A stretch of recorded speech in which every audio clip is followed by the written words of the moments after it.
Check, check, greetings, and we are live. This is Farakhan, Nation of Black Entrepreneurs.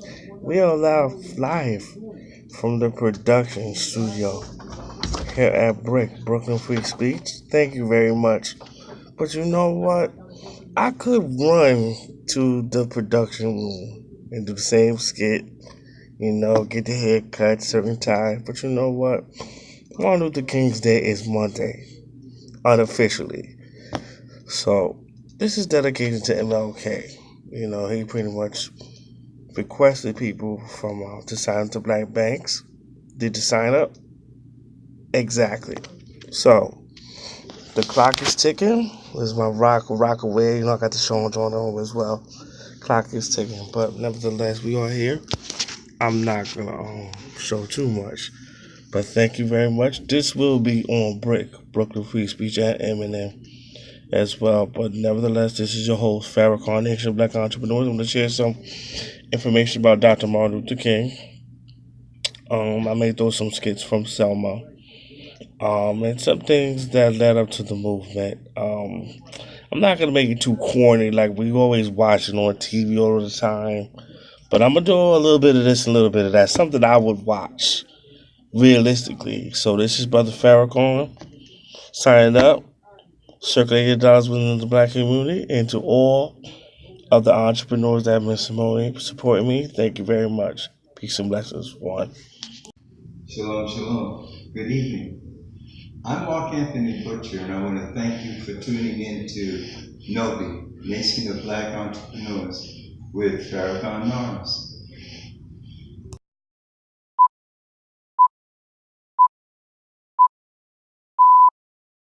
To argue with anybody. We don't have to curse and go around acting bad with our words. We don't need any bricks and bottles. We don't need any Molotov cocktails. We just need to go around to these stores and to these massive industries in our country and say, God sent us by here to say to you that you're not treating his children right. And we come by here to ask you to make the first item on your agenda fair treatment where God's children are concerned. Now, if you are not prepared to do that, we do have an agenda that we must follow. And our agenda calls for withdrawing economic support from you.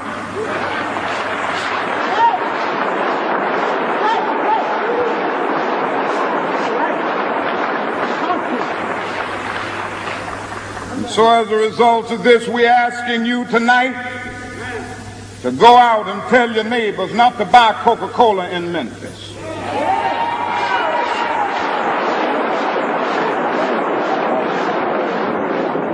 Go by and tell them not to buy sealed test milk.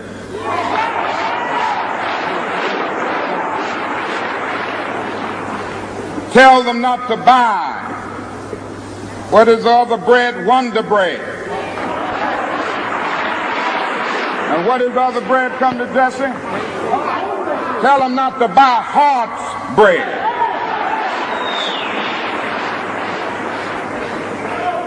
As Jesse Jackson has said, up to now, only the garbage men have been feeling pain. Now we must kind of redistribute the pain.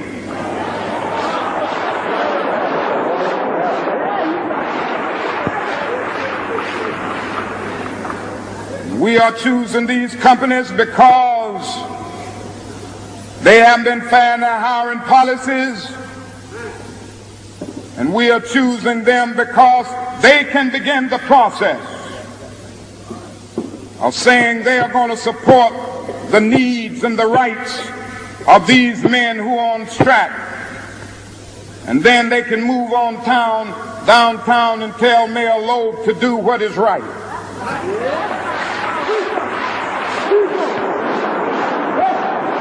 And not only that, we've got to strengthen black institutions. I call upon you to take your money out of the banks downtown and deposit your money in Tri-State Bank.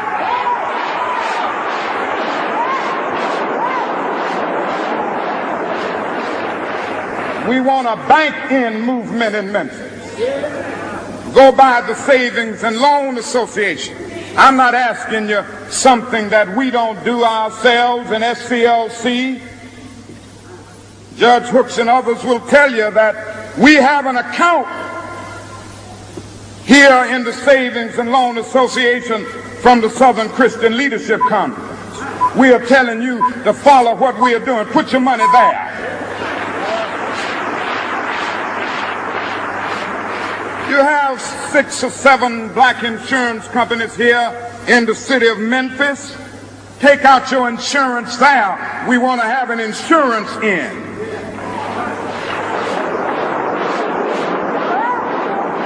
Now, these are some practical things that we can do. We begin the process of building a greater economic base. And at the same time, we are putting pressure where it really hurts. And I ask you to follow through here. Now let me say as I move to my conclusion that we've got to give ourselves to this struggle until the end.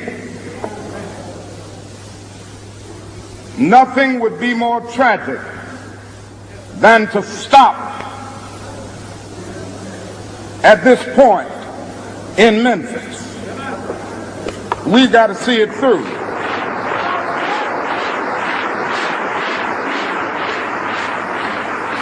When we have our march, you need to be there. If it means leaving work, if it means leaving school, be there.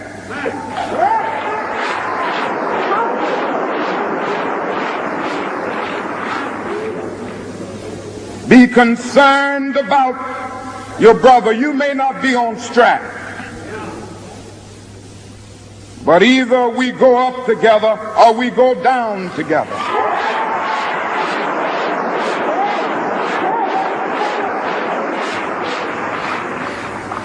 Let us develop a kind of dangerous unselfishness. Across the country. Martin Luther King was a man of God who believed that that calling necessitated social change in the present. And he put his life on the line for that calling. Free at last! Free at last! Thank God Almighty! We are free at last! On August 28, 1963, King led more than 20,000 people in a massive demonstration at the Lincoln Memorial, where his speech, "I Have a Dream," became a defining moment in civil rights history. Through his work, King helped pass the Civil Rights Act of 1964 and received the Nobel Peace Prize that same year. Martin Luther King, according to Time in 1963, personified the civil rights movement. He took on one of the greatest challenges of his time and was one of the people that most influenced this very transformative time in American history. Although King faced criticism from more militant black leaders, he continued his peaceful efforts toward both racial and economic justice. After delivering his "I've Been to the Mountaintop" speech at a rally in Memphis, King was assassinated the next day on April 4, 1968, while standing at the balcony of his motel room. King's assassination was, I think, devastating for many people. But there's also a rising level of organization, and many people, King's assassination galvanizes them into many kind of black power movements across the country, many anti-poverty movements. So it's both a moment of despair, but also a moment of political flowering. Posthumously, King was awarded the Presidential Medal of Freedom in 1977 and a Congressional Gold Medal in 2004. Today, the Martin Luther King Jr. National Holiday continues to be honored on the third Monday of every January. Seattle Seahawks player also didn't stand for their national anthem. But this morning, Kaepernick says he's willing to make real change and plans on donating $1 million to charities that he's been working with to help end racial inequality. For the land and of the free. Overnight, San Francisco 49ers quarterback Colin Kaepernick refusing to stand during the national anthem again. This time, he took a knee right behind hundreds of service members being honored on Military Appreciation Night. As the crowd and players stand, you can see Kaepernick kneeling on the sideline. Teammate Eric Reed joining him. Going to stand. And he's receiving heavy boos here. The crowd booing every time he took a snap. He's entitled to his opinion. We fought for that. I just think he's a jerk. And now the quarterback sparking new controversy for wearing these socks showing police officers as pigs. Those scandalous socks drawing criticism from law enforcement officials across the country. Police in Vermont tweeting, "Wealthy, privileged person's free speech dehumanizes an entire group of human beings." Sound familiar, Kaepernick? The socks that were worn, did those not seem negative? No, that was once again, we have cops that are murdering people. We have cops in the SFPD that are blatantly racist. And those issues need to be addressed. Players from other teams like Jeremy Lane from Seattle are joining Kaepernick in his seated stand, begging the question, how far will this go? At this point, I think it will continue to be taking a knee. As far as how long this goes, I'm not sure. I asked Kaepernick if he plans on taking up the San Francisco Police Association on their invite to visit the academy, and he says yes, adding that he's concerned about racism within the department, saying that some bad cops are giving all cops a bad name. Amy. All right, Kana, thank you. What are you trying to accomplish? What would you like this to be the end game for you? That's basically. I mean, ultimately, it's to bring awareness and make people, realize what's really going on in this country. There are a lot of things that are going on that are unjust, people aren't being held accountable for, and that's something that needs to change. That's something that, this country stands for freedom, liberty, justice for all, and it's not happening for all right now. Is this something that's evolved as a philosophy in your mind, and how has this kind of progressed that you make a stand like this? It's something that I've seen, I've felt, wasn't quite sure how to deal with originally, and it is something that's evolved. It's something as I've gained more knowledge about, what's going on in this country in the past, what's going on currently. These aren't new situations. This isn't new ground. It's things that have gone on in this country for years and years and have never been addressed, and they need to be. Will you continue, Colin, to sit? Will you continue to sit? Yes, I'll continue to sit. I'm going to continue to stand with the people that are being oppressed. To me, this is something that has to change. And when there's significant change, and I feel like that flag represents what it's supposed to represent, and this country is representing people the way that it's supposed to, I'll stand. Specifically, what would you like to see change in order for you to stand? There's a lot of things that need to change. One specifically is police brutality. There's people being murdered unjustly and not being held accountable. Cops are getting paid leave for killing people. That's not right. That's not right by anyone's standards. Colin, so many people see the flag as kind of a symbol of military.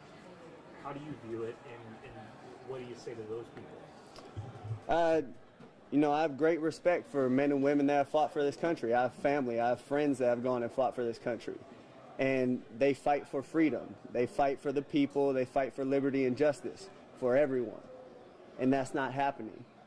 I mean, people are dying in vain because this country isn't holding their end of the bargain up as far as, giving freedom and justice and liberty to everybody. It's something that's not happening.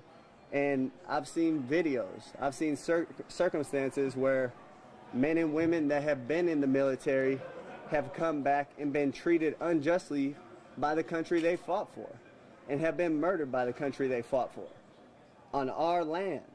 That's not right. Colin, do you personally feel oppressed? Personally? There have been situations where I feel like I've been ill-treated, yes, but this stand wasn't for me. This stand wasn't because I feel like I'm being put down in any kind of way. This is because I'm seeing things happen to people that don't have a voice, people that don't have a platform to talk and have their voices heard and affect change. So I'm in a position where I can do that, and I'm going to do that for people that can't. Is this the first year that you haven't stood up? Did you do it other years, or is this the first time? This year's the first year that I've done this. And you did all the preseason games so far? Yes. This is the first time it was noticed? Yes. How did your teammates respond when you explained yourself today, and what was the support like for you? The support I've got from my teammates has been great. You know, I think a lot of my teammates come from areas where this might be a situation. Their families might be put in this situation. It's something that I've had a lot of people come up to me and say, you know, I really respect you for what you're doing and what you're standing for. So to me, that's something that I know what I'm doing what's right, and I know other people see what I'm doing is right. It's something that we have to come together, we have to unite, we have to unify and make a change. What do you say to the people that say, hey, you're doing the right thing, but you're going about it the wrong way? I don't understand how it's the wrong way. To me, this is a freedom that we're allowed in this country. And going back to the military thing, it's a freedom that men and women that have fought for this country have given me this opportunity by the contributions they have made. So I don't see it as going about it the wrong way. This is something that has to be said. It has to be brought to the forefront of everyone's attention. And when that's done, I think people can realize what the situation is and then really affect change. You've done it every preseason game. Are you almost relieved that it took this game and the questioning that followed to let your voice be heard? It wasn't something that I really planned as far as it blowing up. It was something that I personally decided I just can't stand for what this represents right now. It's not right. And the fact that it has blown up like this, I think is a good thing. You know, it brings awareness. Everybody knows what's going on, and this sheds more light on it. Now, I think people are really talking about it, having conversations about how to make change, what's really going on in this country, and we can move forward. Are you concerned this is seen as like a blanket indictment of law enforcement in general? What was that? You're concerned that it can be seen as a blanket indictment against law enforcement in general? As far as what? I don't really understand what you're trying to get at. People getting murdered by police. I mean, do you think that it's seen as sort of an indictment against police?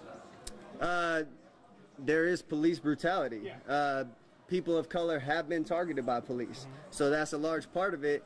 And they're government officials. They're put in place by the government. So, you know, that's something that this country has to change. There's things we can do to, you know, hold them more accountable, make those standards higher. You have people that practice law and are lawyers and go to school for 8 years, but you can become a cop in 6 months and don't have to have the same amount of training as a cosmetologist. That's insane. I mean, someone that's holding a curling iron has more education and more training than people that have a gun and are going out on the street to protect us. Colin, you plan on doing stuff beyond sitting? What was that? Do you plan on doing stuff beyond sitting during the national anthem, as far as activists kind of rolling your sleeves up and getting out in the communities? Yeah, most definitely. There are things that I have in the works right now that I'm working on to, you know, put together in the future and come to fruition soon. Those are things that I'll talk about as we get closer to those days. Colin, you say that this is it's a good thing. It's Farakhan Nation Entrepreneurs. When we are here at the SIBL Library on 33rd Street, I'm just going to keep it real brief and simple, you know, because you got security all around. I just want to show you a little bit of it.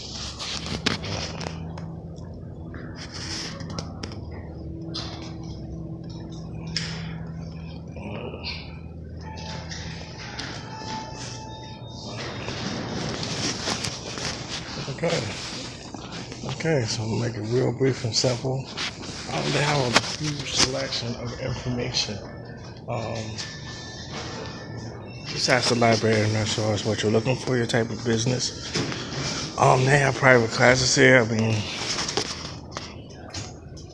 it gets any simpler than that.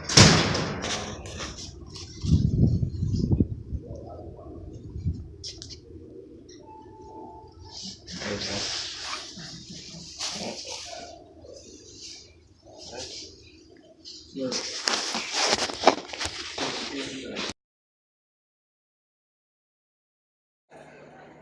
I ain't gonna yell and scream and cuss at y'all. I'm gonna take my $100 and I'm gonna open my account.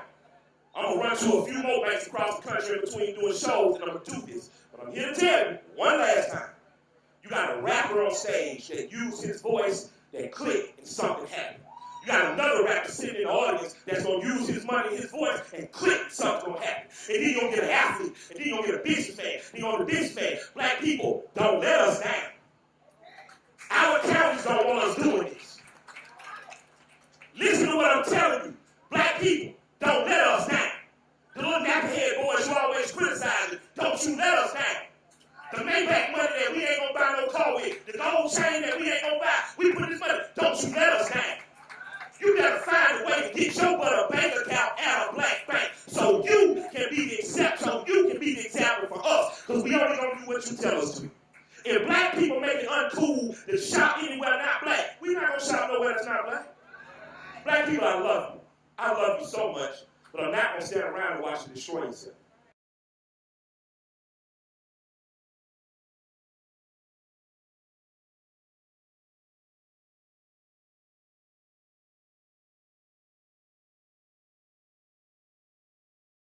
I have to say this because I know our spirit and our emotions get stirred. I'm not against nobody on the panel.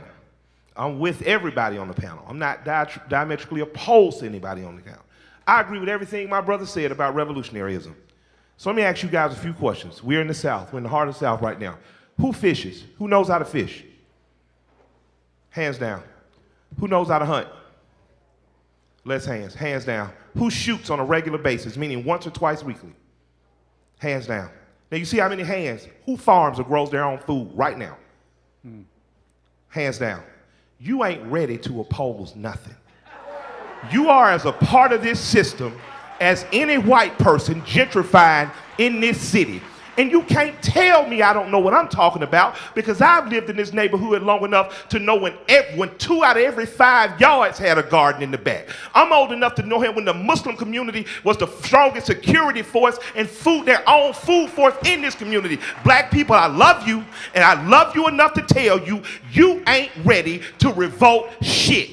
You don't feed yourself. You don't hunt your own animals and slaughter them. You don't prep your own meat. You don't own your own land. You don't have a seed growing in your window. So when you think about revolutionaryism and you think about fighting and dying in the street, you ain't shit if you can't feed your children. You ain't nothing if you can't teach your children to hunt. I've been hearing this revolutionary talk all my life.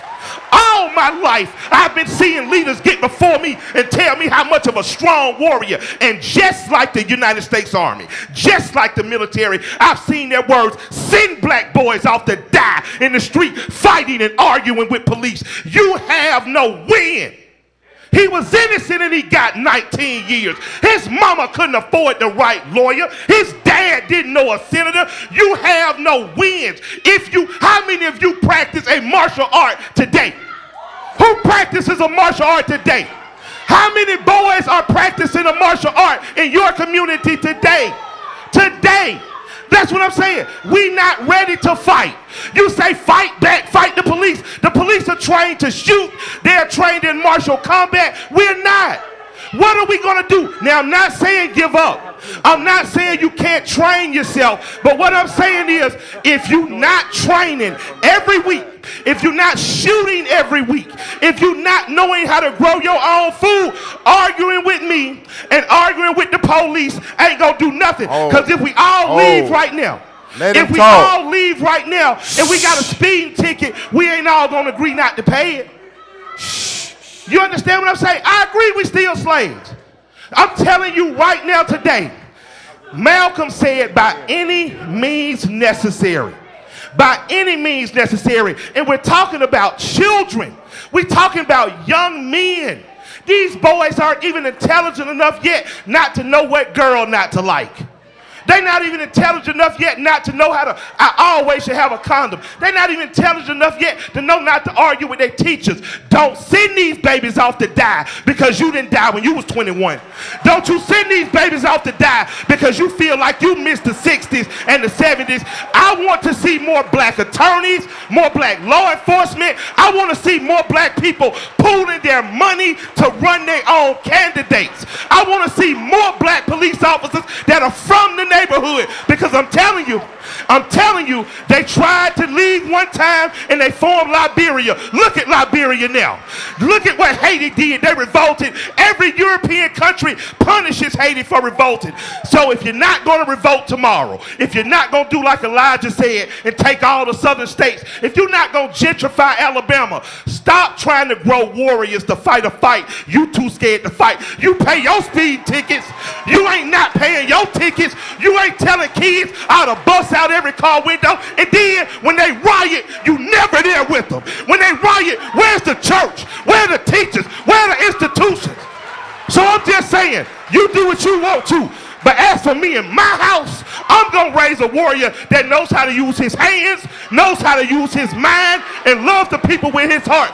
Your job is to survive the encounter. Survive the encounter. And when daddy gets there with a lawyer, when daddy makes sure you got a judge that looks like you, we'll deal with that other shit. But you survive the encounter, young man. Don't you die on the side of the goddamn street like a dog. Yes, this is Farakhan, and I am here in the heart of Brooklyn, baby.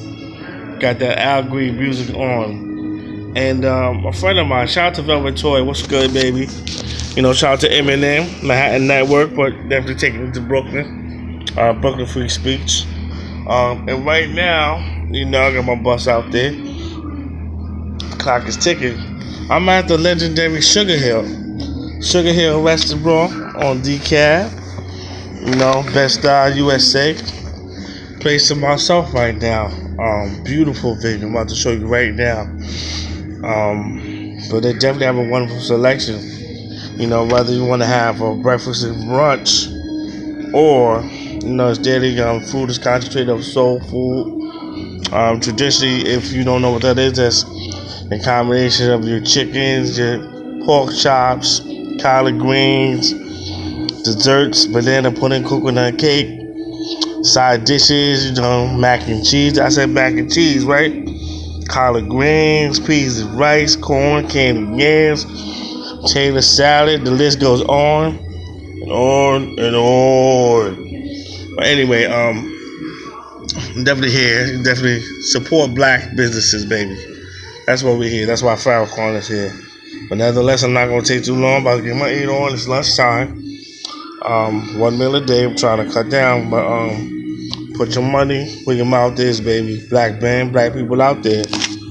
And once, you know what? 3 times out of the week, circulate those dollars within the black base. You know, I always promote Bank Black. And I think that's kind of hard for my brothers and sisters. You know, but nevertheless, transfer those dollars within the community. All right, this is your boy, Farakhan. Your man, Farakhan. Forget the boy. Black is beautiful. Peace.